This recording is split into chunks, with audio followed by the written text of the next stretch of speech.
Hi everyone, tonight we're going to talk about how DNA is actually translated into a protein.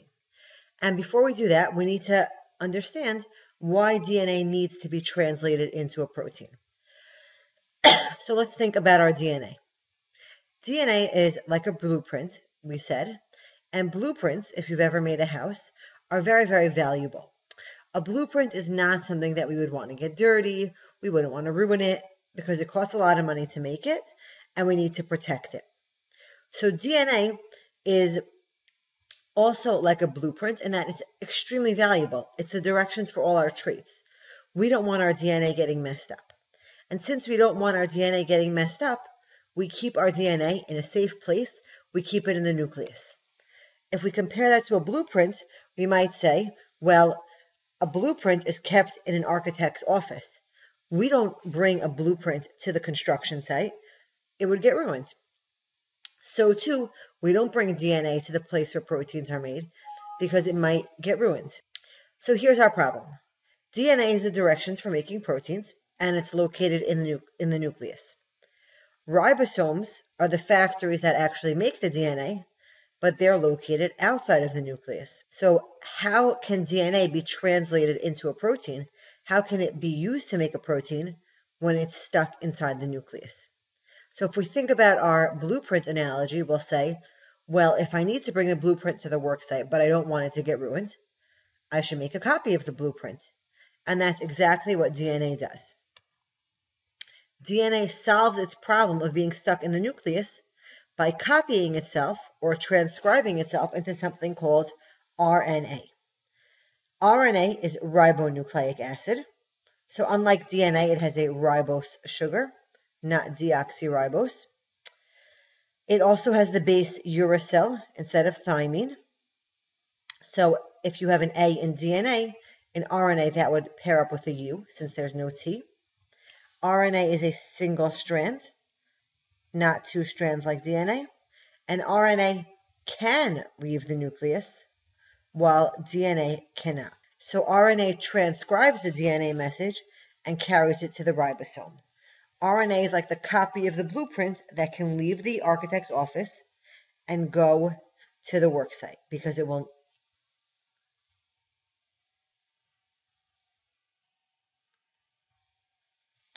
When the RNA goes to the nucleus, to the ribosome, we call that transcription. So DNA is used as a template to make messenger RNA, that's the M. The copying of the DNA into RNA takes place in the nucleus. And RNA has four bases, A, U, G, and C. So if my DNA says an A, the RNA will be transcribed as a U. If my DNA says a T, my RNA will say an A. My DNA says a C, RNA will say a G. DNA says a G, RNA will say a C. After RNA transcribes or copies the DNA message, it can then leave the nucleus and travel to the ribosomes of the cell. It's a messenger RNA, and it takes the DNA's message to the ribosome. So let's practice a little transcription. I'm going to show you a strand of DNA. You take a minute to think how it would be transcribed to RNA, and then I'll reveal the transcription. So my DNA is A, T, A, C, C, G, A, T, T. Think about how this would be transcribed by RNA.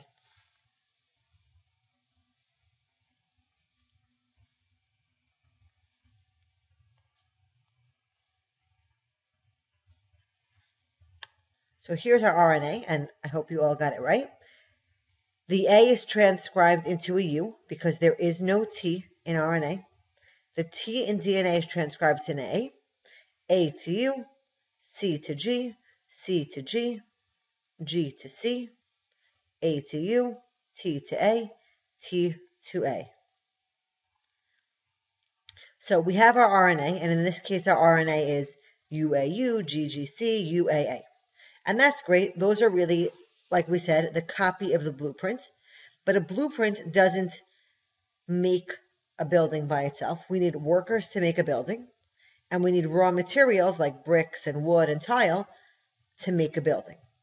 So we need to think about what is going to be the actual builder of our protein, and what will the building blocks of our protein be. Now, as we mentioned before, the building blocks of our protein are ribosomes.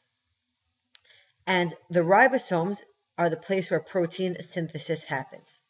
So at the ribosome, the mRNA is used to synthesize a protein. It's used to make a protein.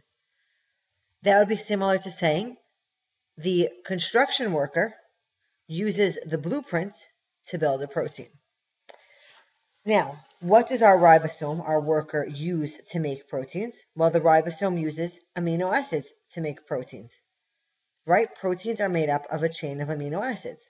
So amino acids are kind of like the bricks and tiles and wood used to build our house. So again, the RNA is like the blueprint. The ribosome is the worker who can read the blueprint and build something, build a protein. And the amino acids are like the wood and bricks that are then used to build the house. The amino acids are the building blocks of protein. So the way it works is that every 3 RNA bases is called a codon, and a codon is a code for an amino acid. We'll explain what that means here. So what you see here is a big chart. You never need to memorize this chart. You just need to know how to use it. And each of these 3 letters is called a codon. And those codons are then directions for amino acids. So the 3 bases, UUU, is a code for the amino acid PHE. The 3 bases GCU is the code for ALA, or alanine. You see here interesting codes also, UGA and UAA. These are codes for stop. What that means is that when our ribosome reads the code UAA, it knows it's time to stop translating the RNA. It's time to stop making proteins. So as an example, if my DNA says AAA, my RNA will transcribe that as UUU. Then I look at this chart and I see, okay, UUU is translated into PHE. So my tRNA, transfer RNA, will translate the RNA into the amino acid phenylalanine, which is PHE.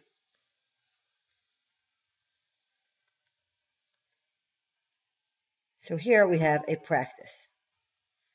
Here's our DNA strand. We'll just look at the first 3 letters. So our DNA starts with ATG. That translates to UAC in the RNA. And then our transfer RNA, we'll go back 1 step here. If we had UAC, so I have to look first position UAC, that makes the amino acid TYR. Let's see.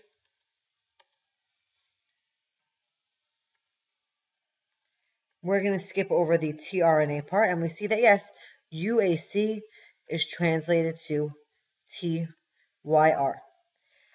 So just to sum up, what we talked about tonight is the way DNA is actually translated into a protein. DNA is stuck in the nucleus. It's transcribed to RNA. RNA then carries the DNA message to the ribosome. Once in the ribosome, there's a special code that translates every 3 RNA bases into an amino acid.